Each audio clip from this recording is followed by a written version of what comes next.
while you might not be interested in politics, I got news for you. Politics is very interested in you.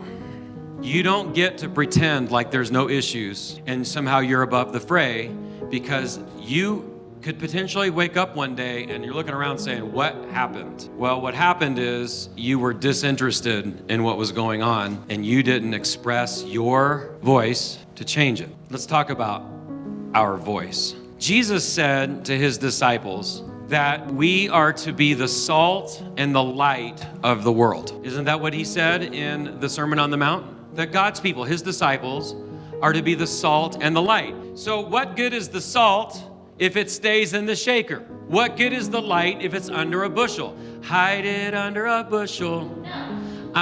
So when Jesus said, you are the salt of the earth, you are the light of the world, and you are a city on a hill, right? What he's saying is that as God's people, we have a responsibility to make the world in which we live better. Your work should be better because you're in it. Your family should be better because you're in it. Your church should be better because you're in it.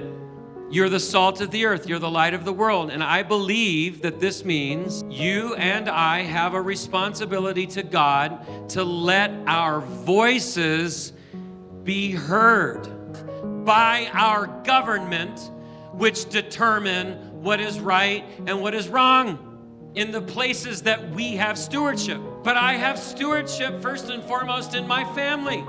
I have stewardship in my community.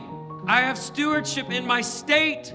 I have stewardship in my country. I have responsibility. I am a citizen of the kingdom, temporarily living here on earth. While I'm here on earth, I have stewardship for what God has given me. And in those areas of stewardship, I have responsibility to voice the biblical worldview about what is right and what is wrong.